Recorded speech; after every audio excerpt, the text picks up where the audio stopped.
চলে এসেছি আরও একটা সহজ রেসিপি তোমাদের সাথে শেয়ার করবার জন্য। আজকের রেসিপিটা কিন্তু বানানো খুব সহজ।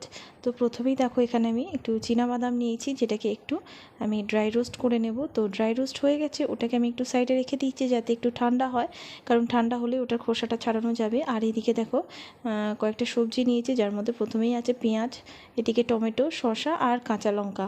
তো আমি পেঁয়াজটাকে প্রথমে একদম ছোট ছোট করে কেটে নিচ্ছি। তো দেখতেই পাচ্ছ একদম মিহি করে কেটে নিচ্ছি এখানে পেঁয়াজটা। তো পেঁয়াজটা কাটা হয়ে গেছে, আমি একটা বাটির মধ্যে ওই টুকরো করা পেঁয়াজগুলো নিয়ে নিলাম। এরপরে আমি কাটবো টমেটো। তো টমেটোটাও আমি হাফ নিচ্ছি। তো এটাকেও কিন্তু আমি ঠিক যেভাবে পেঁয়াজটা কেটেছি ওরকম ছোট ছোট করেই কাটবো।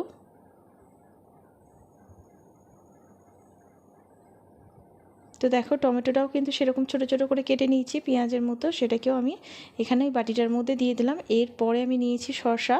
তো শসাটার কিন্তু আমি খোসা ছাড়াইনি, তো এইভাবেই আমি এটাকেও কিন্তু ছোট ছোট করে একটু কেটে নেব।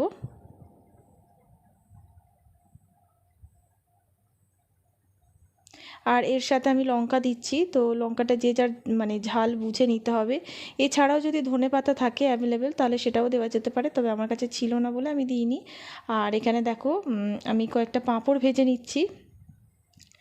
তো পাঁপড়, আর এছাড়াও কিন্তু তোমরা গাজরও দিতে পারো, বিট দিতে পারো, তবে আমি সেগুলো দিইনি। আর এদিকে আমি পাঁপড় ভেজে নিচ্ছি কয়েকটা। তো পাঁপড়টা ভাজা হয়ে গেছে। আর এখানে দেখো যে বাদামটা আমি রোস্ট করে নিয়েছিলাম, তো সেটাও প্রায় ঠান্ডা হয়ে গেছে। তো খোসাটা আমি ছাড়িয়ে নিচ্ছি।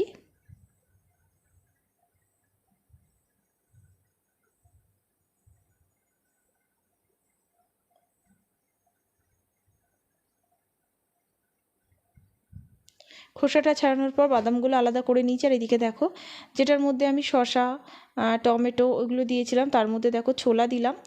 একটু কাঁচা ছোলা দিয়েছি যেটা ভেজানো ছিল সারা রাত, আর একটু সেদ্ধ ছোলা দিয়েছি, সাথে ওই বাদামটা দিয়েছি যেটা রোস্ট করে নিয়েছিলাম।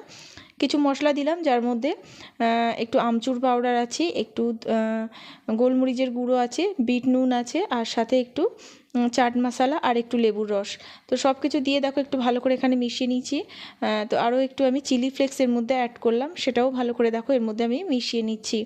তো এরপরে যে পাঁপড়টা আমি ভেজেছিলাম সেটাই এটার মধ্যে আমি একটু ভেঙে ভেঙে ছোট ছোট করে দিচ্ছি।